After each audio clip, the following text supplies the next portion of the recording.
Bloomberg Audio Studios. Podcasts, radio, news. This is Bloomberg Businessweek with Carol Massar and Tim Stenovec on Bloomberg Radio.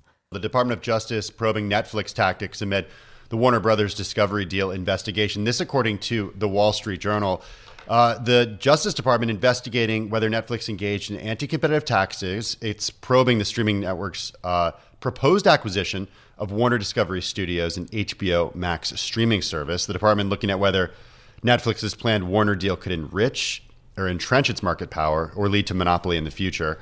It's also reviewing Paramount's proposed acquisition. Yeah, stock off its earlier highs. It just still up, though, about 0.5% here in the Friday trade. Hey, we want to get to Coursera. Company did report earnings last night. Forecast revenue for 2026 with the guidance beating the average analyst estimate. Stock has swung quite a bit today, up about 7% at its highs, off more than 4% at its lows. KeyBank and RBC both lowering their price targets on the stock today.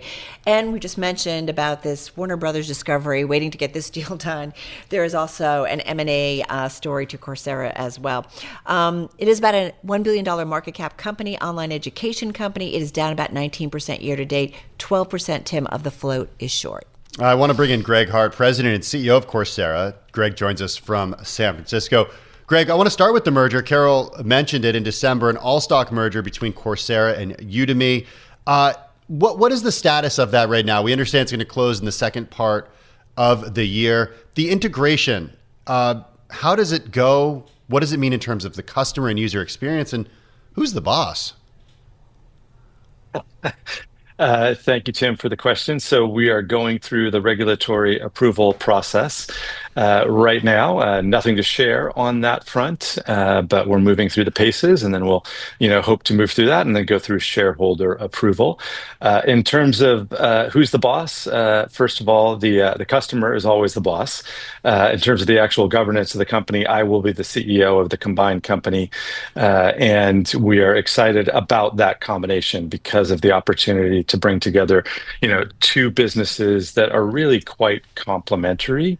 Udemy, the companies are roughly the same size in revenue, so the combined revenue of the companies would be about $1.5 billion for 2025, with about 10% adjusted EBITDA margins pre-synergies. We also announced at signing that we would deliver $115 million of synergies post-close within the first 2 years. And so a nice improvement in the operating margin that we have as a combined company.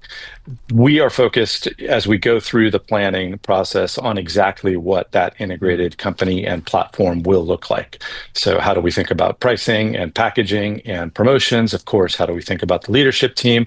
And then how do we bring the companies together to really drive not only, better margins through the synergies, but also really over time drive much higher revenue growth and do a better job of addressing the massive market opportunity in front of the companies. Greg, there have been many examples of mergers that have been announced that haven't actually gone through for a whole multitude of reasons. Some of them have been regulatory. Some of them have involved other factors. What happens if this doesn't go through? Well, I'm very confident that it will. I mean, we operate in the education space, which is a massive space, $2 trillion plus that encompasses physical education. So K through 12, universities, vocational schools. It encompasses the online sector that we happen to be a part of, and Udemy also is a part of. And then, of course, it encompasses all the other ways that people learn today. And increasingly, that is through things like LLMs or YouTube or TikTok. We believe we have a very differentiated offering, but we are a very, very small player within that massive space.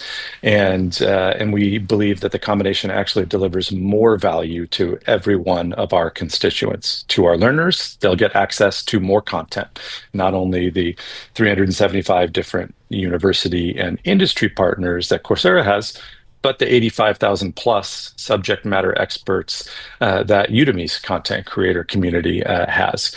And so it'll bring more choice, more learning opportunity.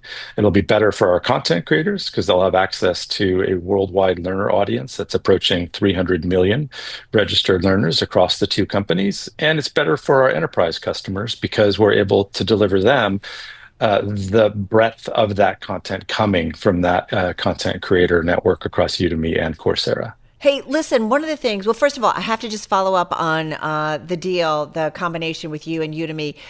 Is it still, though, you said you're pretty confident about regulatory, Greg, so maybe still on track to close this deal in the second part of 2026?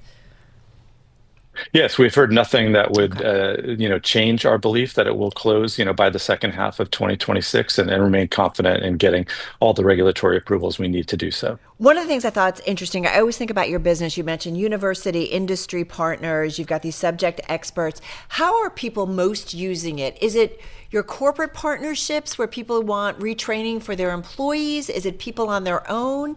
Is it people who are just interested about different topics? Like, tell us where the growth is. Is it all of it or certain parts of it? Fantastic question, Carl. So our business, as Coursera, an independent company, we are 2/3 consumer, 1/3 enterprise from a revenue perspective. Udemy is the inverse. They are 2/3 enterprise, 1/3 consumer.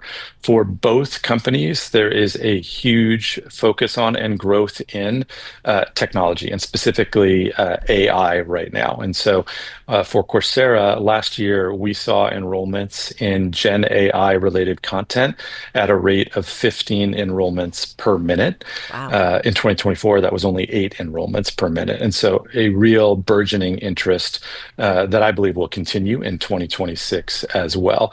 And we are really focused on delivering not just learning, but delivering skills so that people can advance their careers. 86% of the learners who come to Coursera come here to advance their careers.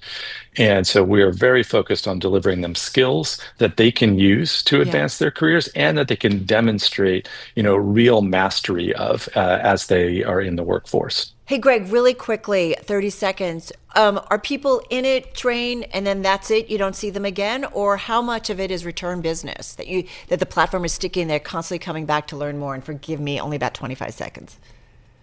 Well, more than 50% of our consumer revenue is around Coursera Plus, which is our monthly or annual subscription. It's the best value for learners because they get access to all of that content. And those learners tend to stay, obviously, for longer than a single course learner might. Cool stuff, as always. Stay in touch. Love talking with you. Greg Hart, President and CEO of Coursera, joining us from the West Coast.